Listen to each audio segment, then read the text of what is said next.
ये मधु और कैटभ ने कहा कि हे मां, यदि आप हमारी इस तपश्चर्या से, इस प्रार्थना से प्रसन्न हैं तो हमें अमरता का वरदान दें, हम अजर अमर हो जाएं। बोले ऐसा तो हो नहीं सकता, इसके बदले तुम कुछ और दूसरा वरदान मांग लो। तब तो क्या था महाराज, ये जो दैत्य हैं लोग हैं ना, इनकी भी बुद्धि बहुत ज्यादा चलती है, बड़े विचार करते हैं कि ऐसा कुछ वरदान मांगे जिससे हमारी मृत्यु ही ना हो। तो बड़े सोच विचार करने के बाद में कहते हैं कि माँ ऐसा वरदान दे दो कि हमारी जब इच्छा हो, हमारा जब मन हो, तब हमारी मृत्यु हो। इच्छा मृत्यु का वरदान। अब आप ही बताएं, जगत में ऐसा कौन सा जीव है जो मरना चाहे? कोई भी व्यक्ति मरना नहीं चाहता, मृत्यु को कोई भी स्वीकार करना नहीं चाहता, पर मृत्यु तो परम सत्य है।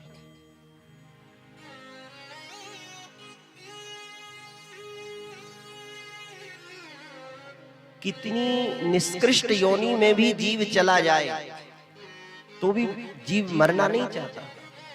भले ही महाराज संसार के दुखों से परेशान हो रहा हो, तकलीफ हो रही है, शरीर में आदि व्याधि अनेक प्रकार के रोगों से ग्रस्त है, मन में एक विचार तो आता है कि इससे अच्छा तो मर जाना ही अच्छा है, परंतु मरना कोई नहीं चाहता। प्यार से बोलो जय माता। और मृत्यु तो सुनिश्चित है। कोई भी जीव जंतु को आप देखो, उसको यदि आप मारने की कोशिश करो तो वो भयभीत होकर के भागता है, अपने आप को बचाता, वो अभी मरना नहीं चाहता। तो सोचिए भला इतना सुंदर मानव देह प्राप्त करके जीव क्यों मरना चाहे? प्यार से बोलो जय माता दी।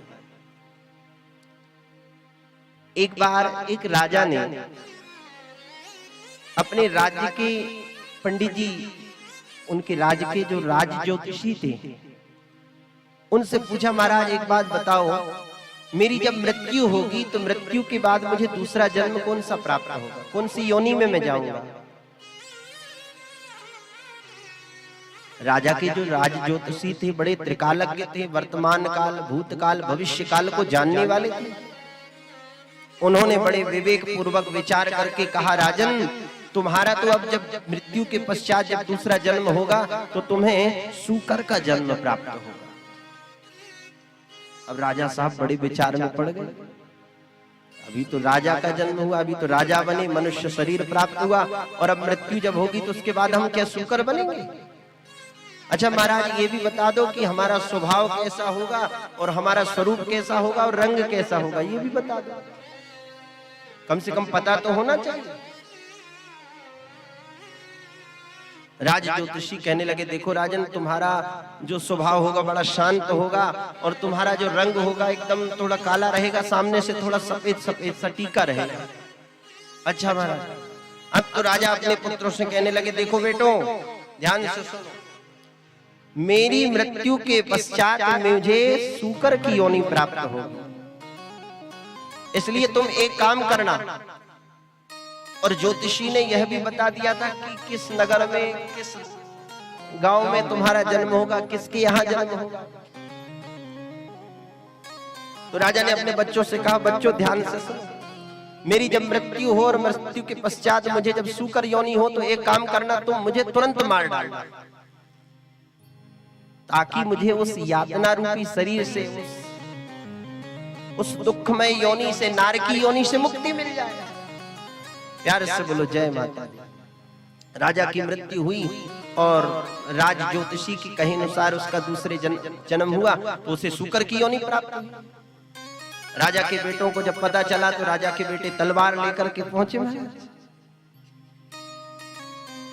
पहचान लिया। राजा ने पहले ही बता दिया था कि मेरा ऐसा स्वरूप होगा, ऐसा रंग होगा। जैसे ही तलवार से मारना चाहते हैं तो सूकर के शरीर से आवाज आई, मत मारो मत मारो, मुझे बचाओ, मेरी रक्षा करो। बच्चे कहने लगे, पिताजी पहले तो तुम कह रहे थे कि मेरा जब सूकर का जन्म हो तो मुझे मार डालना, और अब तुम कह रहे हो मुझे मत मारो। बोले क्या बताऊं बेटा, उस समय मुझे कुछ पता नहीं था, परंतु अब इस योनि में भी मुझे बड़ा सुख मिल रहा है, बड़ा आनंद मिल रहा है। तो हर योनि में जीव को बड़ा सुख मिलता है, ऐसा जीव को लगता है। मरना कोई नहीं चाहता। तो इस प्रकार से ये मधु और केटव मां भगवती से वरदान प्राप्त करते हैं कि हमारी इच्छा अनुसार ही हमारी मृत्यु हो। मां भगवती से वरदान प्राप्त करके महाराज ये अभिमान में ग्रसित हो गए। ऐसा कौन है जगत में जिसको अभिमान ग्रसित ना करे ना?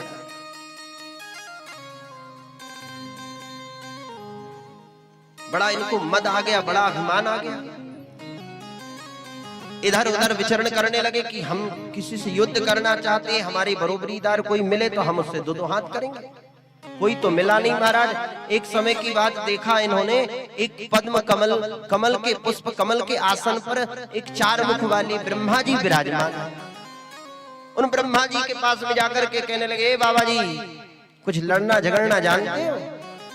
ब्रह्मा जी कहने लगे, भैया हमें लड़ना झगड़ना तो आता नहीं। बोले चलो हमारे साथ युद्ध करो।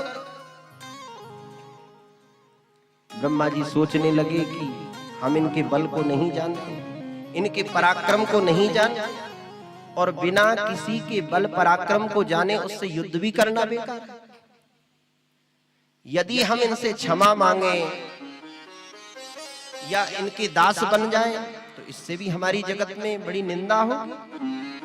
और इन्हें जब ये पता चलेगा कि हम इनसे क्षमा मांग रहे हैं, हम इनसे इनके चरणों में